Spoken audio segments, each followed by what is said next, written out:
अस्सलाम वालेकुम everyone, hope you all are doing well. और आज की वीडियो जो है वो मेरी स्टडी से रिलेटेड होने वाली है क्योंकि आज हमारा मूवी डे था कॉलेज में। और जो मूवी का टाइम था वो भी सुबह के वक्त का था, like it was from 10 to 1 I guess, और फ्रॉम 9:45 to 1, मुझे सही से एग्जैक्ट याद नहीं है। तो मेरी और मेरी फ्रेंड्स ने आइडिया बनाया कि हम लोग छुट्टी कर लेते हैं क्योंकि वैसे कॉलेज से छुट्टी की नहीं जाती, सिर्फ संडेज़ को छुट्टी होती है। तो हम लोगों ने सोचा हम छुट्टी कर लेते हैं। टीचर्स को भी पता था कि बच्चे छुट्टी कर रहे हैं, तो उन्होंने हमें टेस्ट दे दिया था। और अभी सुबह का टाइम है और I am going to study right now. और आज असल में ना हमारा दो टेस्ट हैं, एक फ़िज़िक्स का है और एक फिज़िक्स के। हमारे पास एसेज हैं जो कि आई गेस 6 एसेज हैं, 6 या 4 एसेज हैं, जिनमें से 2 मैंने रात को प्रिपेयर कर लिए थे और बाकी मेरे रहते हैं। तो सबसे पहले हम ऐसे से स्टार्ट लेते हैं और हम ऐसे सबसे पहले प्रिपेयर करेंगे और उसके बाद फिज़िक्स और जो बाकी हमारा काम है वो करेंगे। अच्छा, तो यहाँ पर मेरे पास जो नोट्स हैं वो मैंने सबसे पहले स्कॉलर के नोट्स हैं मेरे पास, तीनों साइंसेस के, क्योंकि बाकी इंग्लिश के जो नोट्स हैं वो मैं अजीम वालों के यूज़ करती हूँ क्योंकि हमारा कॉलेज रिकमेंड करते हैं। और ये वाले नोट्स हमें कॉलेज ने दिए हैं, ये वाले सारे। This are from our education press and right now I will start my studies with this, क्योंकि हमने एसेस करने हैं और वो इसमें लिखे हुए हैं। असल में तो बात यह है कि जो एसेज होते हैं ना, पहले मैंने 9th जो है वो किया था फेडरल से, तो उसमें जो एसेज आते थे उनमें I have to do creative writing, और वही मुझे उसकी आदत थी कि क्रिएटिव राइटिंग करनी होती है। जब से मैंने फर्स्ट ईयर में लाहौर बोर्ड ज्वाइन किया तब से यहाँ पर सारा जो रट्टे वाला सीन होता है, तो उस वजह से जो एसेज हैं वो भी आपको इधर से प्रिपेयर करने पड़ते हैं नोट से। वैसे होता था कि मैं एसेज अपने से लिखती थी इंग्लिश के पेपर्स में, लेकिन अब I have to prepare from these notes. और जो एसेज हमारे कल आने हैं वो हैं a cricket match, a road accident, my library, women's place in society, coeducation and the players of college life. और जो मैंने रात को याद किए थे वो ये दो थे, को education and women's right in society. मैं इनको रिवाइज करती हूँ एक दफ़ा और उसके बाद दूसरे याद कर लेते हैं। अच्छा, मैं ऐसे इसका बताती हूँ जो सबसे आसान तरीका है आप ऐसे जिससे याद करें। तो हियर इज़ द ऐसे, ये देखेंगे इतना है, यहाँ से स्टार्ट होकर यहाँ पर एंड हो रहा है। और स्टार्टिंग में और दरम्यान में कोटेशंस जो है वो तो लिख लिया है ना, मतलब वो तो आपको याद करनी पड़ती हैं, या तो फिर आप अपने से लिख लो अगर आपके वोकैबुलरी अच्छी है। Always in writing an essay, the first paragraph and the last paragraph is going to be the intro and the conclusion. और इसका भी नंबर मिलता है और इसका भी नंबर मिलता है। अगर आपने ये दोनों चीज़ें मिस की हुई हैं तो फिर आपके नंबर्स डिडक्ट होते हैं। और कंक्लूजन में आपने क्या करना होता है, जो आपने दरम्यान में मटीरियल लिखा हुआ है ना, उसमें से हर पैराग्राफ में से 2-3 लाइन उठाकर जो आप इधर कंबाइन करके लिख देंगे तो that will be your conclusion. और इंट्रो में आपने उस जो टॉपिक है उसकी इन्फॉर्मेशन देनी होती है कि what's your topic is about, and before Islam women's को कैसे ट्रीट किया जाता है, एंड आफ्टर इस्लाम उनके क्या राइट्स उनको मिले। तो अब सबसे पहले हम लोग इसको रिवाइज करते हैं और फिर बाकी याद करेंगे।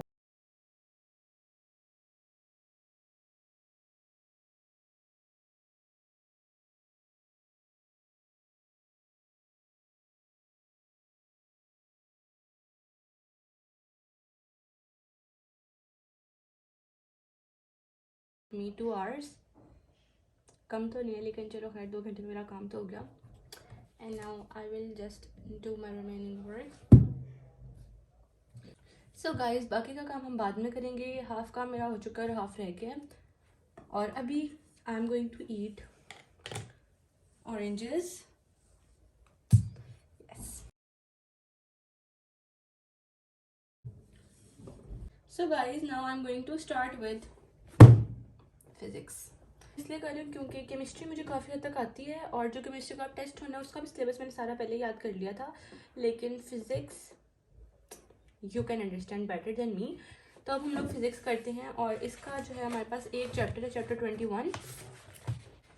और कुछ टॉपिक्स मिलकर काफ़ी टॉपिक्स जो है मुझे उनकी समझ है, मतलब मैंने साथ साथ लेक्चर्स लिए थे कॉलेज में, लेकिन कुछ टॉपिक्स जो एंड वाले हैं उन दिनों मैंने 2 छुट्टियाँ की थी तो वो वाले टॉपिक्स मुझे नहीं आते and I have to take online lecture. और काफ़ी छोटा चैप्टर है, कि लंबा नहीं है ज़्यादा। ये जो डेरिवेशंस वाले चैप्टर्स होते हैं ना, ये मुझे बहुत आसान लगते हैं, लेकिन जो मतलब जिसमें सिर्फ लिखा होता है ना, लाइक जो इससे पिछला चैप्टर था ना ये वाला, इसमें देखें सिर्फ आपने ना रट्टा लगाना है, मतलब इलेक्ट्रॉन माइक्रोस्कोप, ऑल्दो आपको समझना होता है लेकिन फिर भी आपको यहाँ से इस तरह ए टू जेड याद करना पड़ता है, तो मुझे इस तरह के टॉपिक्स थोड़े डिफिकल्ट लगते हैं। और ये वाला चैप्टर जो है ये उसकी निस्बत काफ़ी ज़्यादा आसान है क्योंकि इसमें डेरिवेशंस हैं, तो एक दफ़ा आप डेरिवेशंस कर लो तो आपको जो है रट्टे वाला कोई सीन नहीं, वैसे एक दफ़ा आपने डेरिवेशंस याद करनी है, लिखनी है, और उसके बाद आपका एक पूरा लॉन्ग क्वेश्चन जो है वो प्रिपेयर हो जाता है। And I'm gonna start from the types of emission spectrum and the definition of, I guess, spectroscopy, yes.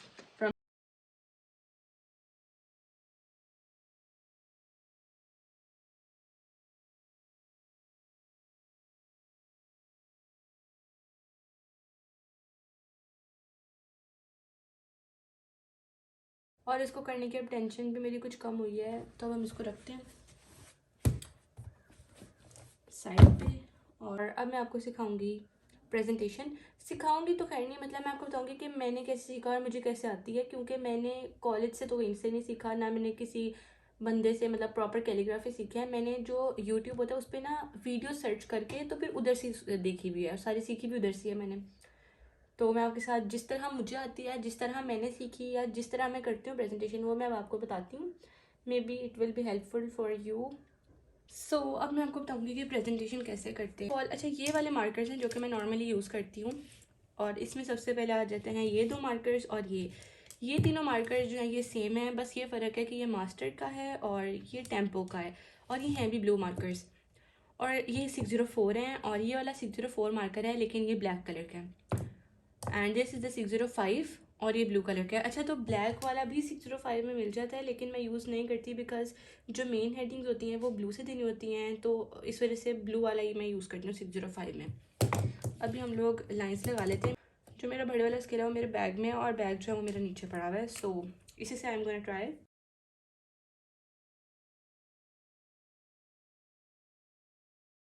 फिर सबसे ऊपर टॉप हेडिंग देनी है सब्जेक्टिव टाइप की, और वो वाली हेडिंग जो है सब्जेक्टिव टाइप की वो मैं दूंगी इस ब्लू मार्कर से 604।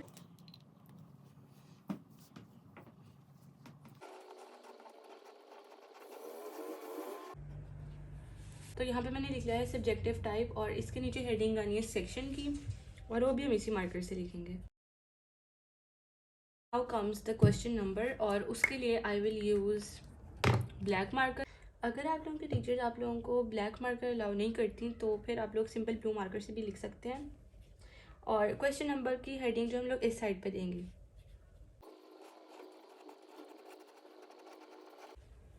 And now we will write the part number, और उसके लिए I will use this simple blue marker 604।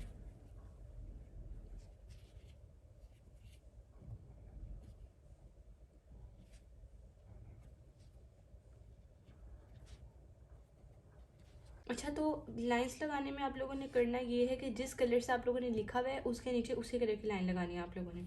Like यहाँ पर मैंने ब्लैक से लिखा हुआ है, तो मैं यहाँ पर इसके नीचे ब्लैक से लाइन लगाऊंगी। तो we will start from here.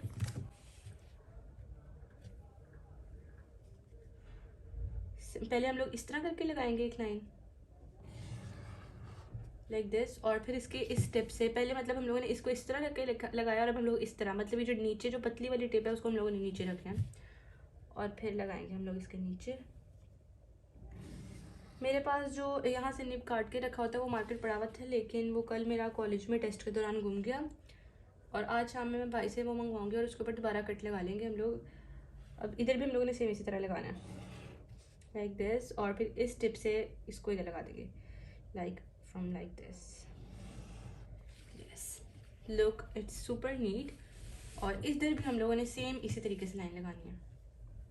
और जब आपके पास कट किया हुआ मार्कर पहले पड़ा होता है ना, तो फिर आपको सिंगल एक दफ़ा ऐसे करना पड़ता है, तो वो दोनों 2 लाइन्स लग जाती हैं। और लेकिन जब आपके पास कट नहीं होता तो फिर आपको थोड़ा टाइम लगता है आप लोगों का, और नीटनेस भी मतलब वैसी नहीं आती। It's done. और अब हम लोगों ने इस ब्लैक के नीचे जो है लाइन लगानी है इसके साथ वाले ब्लैक मार्कर से।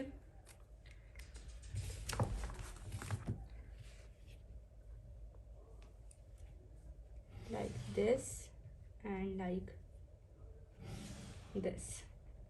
और कुछ लोग इसके नीचे एक और लाइन भी लगा लेते हैं जो कि इन दोनों से छोटी होती है, तो आप लोग लगाना चाहें आप लगा लें। मैं आपको दिखा देती हूँ कि कैसे लगती है लाइक दिस। और इनके नीचे भी लग सकती है, रुके मैं दिखा देती हूँ आपको।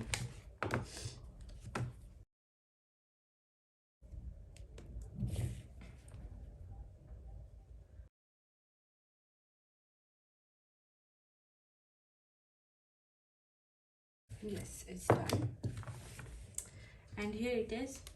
और अब जो हम लोगों ने क्वेश्चन मतलब फॉर एग्जांपल ये पार्ट नंबर 1 हम लोगों ने करना है, तो जो इसकी हेडिंग है ना वो मैं सिंपल तरीके से देती हूँ, मतलब वो मैं दूंगी इसी मार्कर से लेकिन बगैर किसी स्टाइलिंग के। like if I'm gonna write the definition of parasitology, so I will just simply write it like this.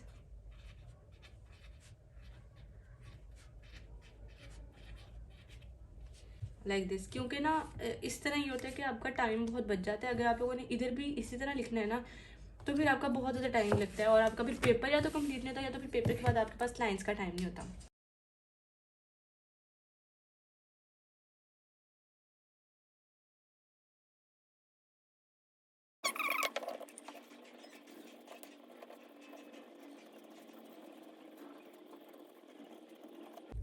और इधर हम लोग इसके वो लगा देंगे कोमास लाइक दिस, और यहाँ से हम लोग नेक्स्ट पार्ट स्टार्ट कर लेंगे। और जब हमारा क्वेश्चन नंबर 2 जो है वो फिनिश हो जाएगा ना, मतलब जब हम लोगों ने पहला क्वेश्चन जो होता है वो हमारे पास MCQs का होता है, और जो क्वेश्चन नंबर 2 होता है वो शॉर्ट क्वेश्चन का होता है, और क्वेश्चन नंबर 3 और 4 भी शॉर्ट क्वेश्चन का होता है। तो जब हम लोग क्वेश्चन नंबर 2 कंप्लीट कर लेंगे, तो फिर हम लोगों ने क्या करना है, सिंपल एक ब्लू मार्कर लेना है और उससे इधर एक एंडिंग लाइन लगा देनी है, जिससे पता चलेगा कि क्वेश्चन हमारे पास ख़त्म हो चुका है, like this.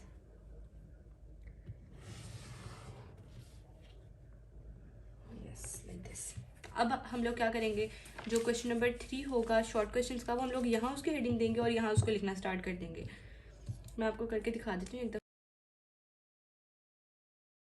So this was a quick presentation जो कि मैं करती हूँ, मतलब ये मेरा स्टाइल प्रेजेंटेशन का, और कभी कभार मैं इसको चेंज भी कर लेती हूँ, क्योंकि एक ही स्टाइल से ना मैं खुद काफ़ी तंग आ जाती हूँ। मतलब अब मैं इतने ज़्यादा पेपर्स देने होते हैं, इतने ज़्यादा टेस्ट होते हैं, तो मैं हर टेस्ट में इसी तरह की प्रेजेंटेशन नहीं करती। मतलब कोई एक आध मैं चेंजिंग कर लेती हूँ, कभी ब्लैक मार्कर से यहाँ लिख लूँगी तो यहाँ ब्लू से लिख दूँगी, और उससे मुझे आइडिया हो जाता है कि किस तरह मेरा पेपर ज़्यादा अच्छा लग रहा है। तो जिस तरह मतलब मैं टीचर से पूछती हूँ, और जिस तरह टीचर्स को अच्छा लग रहा होता है, और जिस तरह मुझे पर्सनली अच्छा लगता है ना, फिर मैं उसी तरीके से लिखती हूँ।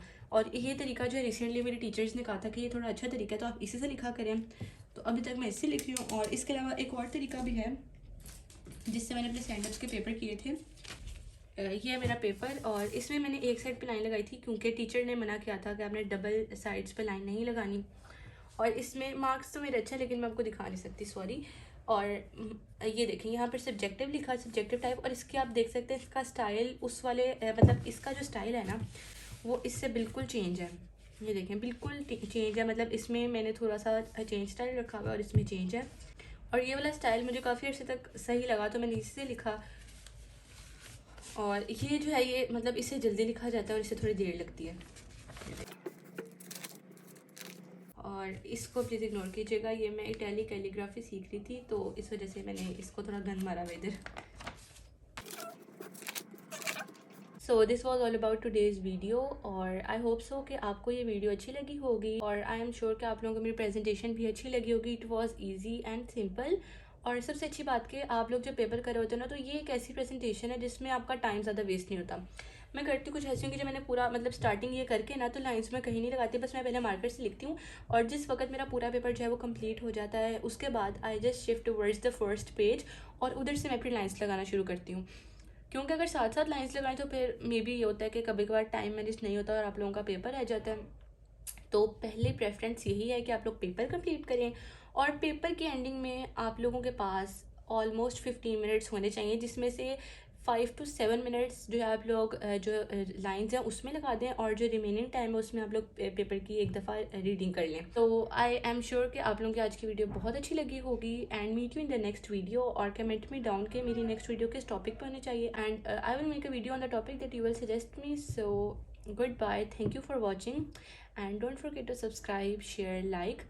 Meet you in the next video. Till then, goodbye.